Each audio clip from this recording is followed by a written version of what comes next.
आनंद, करुणा और वात्सल्यता लुटाता रहे, वो शिव है। चली माता पार्वती वन में प्रवेश कर गई। वन में प्रवेश कर कर उन्होंने सुना था देवऋषि नारद के मुख से,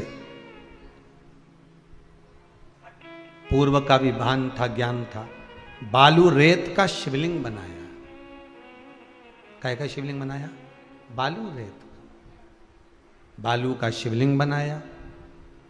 हरतालिका तीज की पूजन करने वाले को चाहिए कि बालू का, मिट्टी का शिवलिंग बनाना चाहिए। फुलेरा जो बनाया गया है ऊपर शंकर जी के ऊपर लटकाने के लिए, टांगने के लिए, उसके नीचे शिव, पार्वती, गणेश जी की सुंदर बालू की मूर्ति बना लेना चाहिए। पार्थिव लिंग का निर्माण कर लेना चाहिए।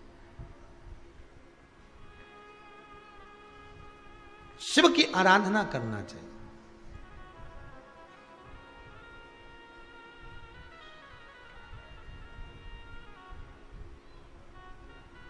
जो फल आपके पास में हो शंकर को समर्पित करना चाहिए, पूजन करना चाहिए, आराधना करो। सबसे पहली पूजन हरतालिका तीज की प्रदोष काल के अंतर्गत हो जाना चाहिए। शाम के समय पर प्रयास करा करो प्रदोष काल के समय पर पहली पूजन हो जाए तो ज़्यादा अच्छा। पर लोगों की आदत रहती है कि 8 बजे तक, 8:30 बजे तक, 9 बजे तक पहली पूजन करें, फिर दूसरी आराम से, फिर तीसरी, फिर आराम से, फिर चौथी। तो ऐसा सब अपने अपने हिसाब से। पर शास्त्र रीति कहती है कि प्रदोष का जो समय होता है, प्रदोष काल जो होता है, शाम का जो समय होता है, उस समय पर हरतालिका तीज की पहली पूजन हो, जिससे आपका स्मरण चित्त शंकर भगवान में उस घड़ी, उस पल, उस क्षण में आप शिव के हो जाएं और शंकर आपका हो जाए। हाँ, अगर किसी के आने में देरी हो, कोई आ नहीं पा रहा है, बहुत देरी हो रही हो, तो हरतालिका पूजन व्रत वर्णन करता है कि शिवलिंग का निर्माण, पार्वती जी की मूर्ति का निर्माण, गणेश जी का निर्माण और फुलेरा जो बनाया हुआ है, ये प्रदोष काल के पहले बनकर तैयार हो जाना चाहिए। प्रदोष काल के अंतर्गत फुलेरा नहीं बनना, फुलेरा पहले बन जाना चाहिए।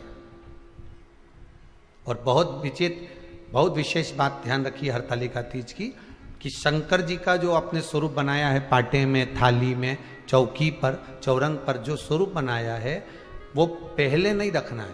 पहले क्या बांधना है? फुलेरा। पहले फुलेरा बांधिए, उसके बाद उसके नीचे शंकर जी को रखिए। कई घरों में पहले शंकर जी रख देते हैं, फिर निशाना मिला के कि पंखे से मिले के फिर फुलेरा।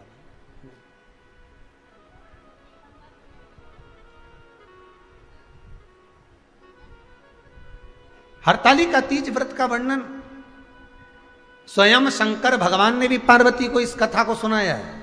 आप जब हरतालिका तीज की कथा सुनेंगे, पढ़ेंगे, आपके घर में अगर किताब होगी तो उसमें आप स्मरण करेंगे तो उसमें भी वर्णन आता है। शिव से पार्वती जी पूछ रही हैं कि मैं आपको बार बार प्राप्त हुई हूं और आप मुझे बार बार प्राप्त हुए, ऐसा कौन सा व्रत है जिसके बल पर आप मुझे मिल रहे हो? तो शंकर भगवान कहते हैं वो है हरतालिका व्रत। हस्त नक्षत्र में जो तृतीया पड़ी है भादो के शुक्ल पक्ष, वो उसके फल से मैं मिला। अब जो हरतालिका तीज का पूजन करते हैं तो उनके लिए हो गया।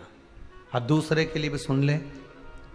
जो नारी हरतालिका तीज का पूजन नहीं करती, व्रत नहीं करती, साधना नहीं करती, उसके लिए भी कहा गया कि आप अगर ये व्रत नहीं करते हो तो एक कार्य जरूर करना, कहीं पर फुलेरा बंधा हो, हरतालिका की पूजन हो रही हो, 5 मिनट 10 मिनट निकालकर अपने आसपास के किसी पौधे में से पत्तियां लेकर या पुष्प लेकर, 5 वृक्ष की पत्ती या 5 वृक्ष के पुष्प लेकर शंकर भगवान को जब पूजन हो रही हो, 5 मिनट माताएं जब पूजन कर रही हों, तब आप भी उस पुष्प को, उस पत्तियों को शंकर को समर्पित कर सकते हो। ये नहीं चढ़ा सकते तो 5 फल नहीं चढ़ा सकते तो 5 कुछ भी पुष्प आदि का आप शिव को समर्पित करो, पर करो।